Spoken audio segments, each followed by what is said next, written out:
Hi and welcome back to Matrix Moments. This is Saloni and I have with me today Avnish Bajaj, Founder Managing Director, Matrix Partners India. Today's episode is about making hard decisions with the POS Framework.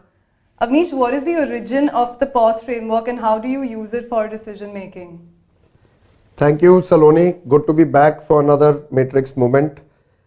Like I guess the listeners know by now, we alternate or mix it up with things that are more personal development and some personal reflections and stuff that goes on in our line of work. And I would say this falls in the bucket of things that are very near and dear to my heart. And so the origin is that after selling Bazi, and we have referenced to this in the other episodes, but after selling Bazi, I did come into some money as a result of the sale. And it was a point of time in life where I had to decide how I move forward. But before we go there, let me give you some context. Often in life, we have decisions that we agonize over. We put them in the bucket of hard decisions. Jeff Bezos has talked about, think about hard decisions in the framework of reversible versus irreversible decisions.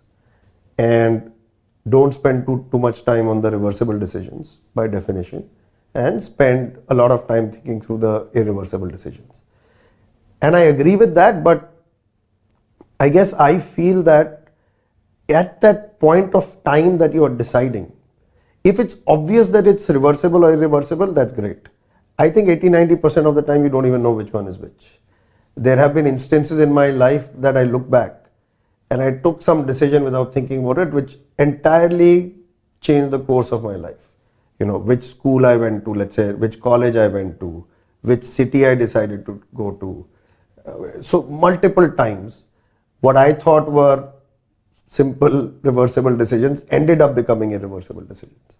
So I don't agonize over that too much. So I have a little bit of a different view that yes, decisions in life are reversible and irreversible, but the irony is you don't know which is which, and you may well be wrong thinking about the irreversible one as the hard one.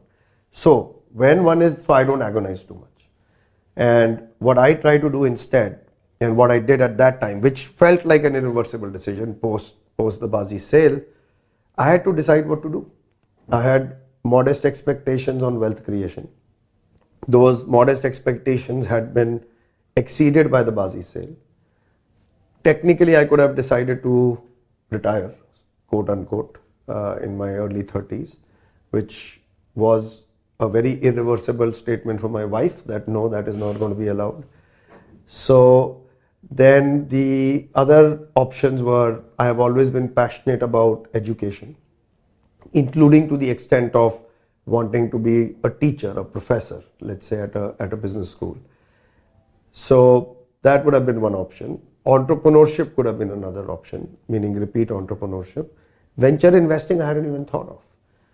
So I thought about this and said, what really matters? And I remember I was in Lake Como on a holiday, or not actually a holiday, it was an eBay offsite, and I was walking with my wife and I was trying to think about it, and that's where this framework came. So it was actually, completely organic.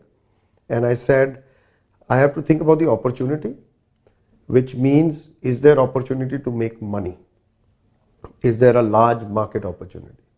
I have to think about skill set, which means, am I good at it? And I have to think about the shower test, the passion. Do I feel excited about doing this? And now, on a funny note, we can actually talk about each intersection, and I'm sure we are putting up the graphic for this. But yes, let's think about working at obviously the goal is to work at the intersection of all three. And let's take examples. If you're working at the intersection of passion and skill set, but there's no opportunity, what would happen? Fall flat. You would be happy because you're passionate about it, but you would be poor because there's no opportunity.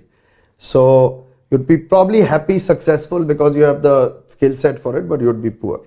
If you picked skill set and opportunity, but you didn't have passion, you'd be rich, but you'd be miserable because you're not enjoying what you're doing. And let's say if you had passion and opportunity but no skill set, you'll just fail because you just don't know how to do it. So idea is at the intersection, you get all three.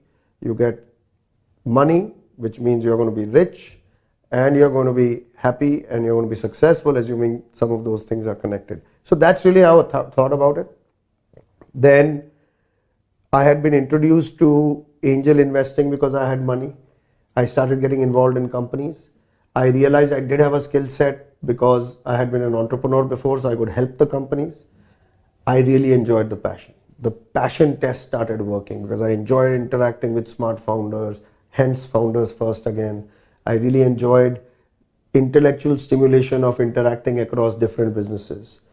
And this is 2006, 2007 when the decision was happening. Now the Bazi sale had happened in 2004.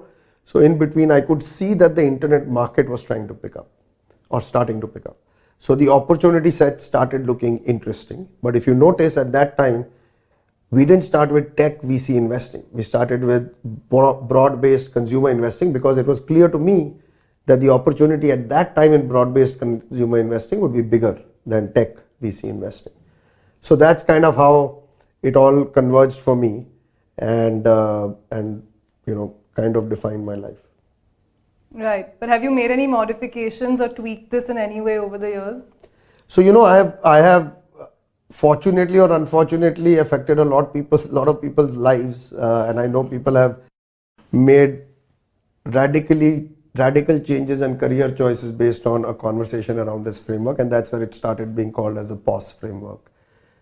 Subsequently, probably only in the last 3, 4 or 5 years, did I learn that there was a Japanese framework called Ikigai, and we should put up a picture which is actually a little bit more descriptive and people can read it for themselves. Sure. But along the way, I had children, and first son, then daughter, and in between my dad passed away, and these were important life moments where one starts thinking about what is it that matters. So what I did, at least for myself, was to say, take this POS framework and add a fourth circle. And the fourth circle is called meaning. And if you put that and you work at the intersection of that, I think it takes we had discussed earlier about happiness. I don't think being rich and successful necessarily converges with happiness. And I think if you add meaning, then all of it kind of comes together. So that's how it evolved over a period of time. So added meaning, and then if you look at this Ikigai framework, it kind of talks about it in the same context. And to me, that's the biggest change that I've made and given the important life moments that happened in my life. And as I move forward, one could also make it a little bit more complicated and decide what weightage one gives other things. But the biggest change for me has been to think of a little bit more meaning in the daily activities that I do. And as far as venture capital is concerned, I really find the meaning quotient has gone up a lot for me because of the impact as the market is deepening, working with these super smart founders. I just feel that over the next decade or maybe couple of decades as this market really evolves, one is able to play a meaningful role in it. And that's what kind of gives me the jollies. Sure. Thanks, Avnish. Thank you for listening, and you can find the transcribed version of this podcast on matrixpartners.in. You can also follow us on Twitter and LinkedIn for more updates.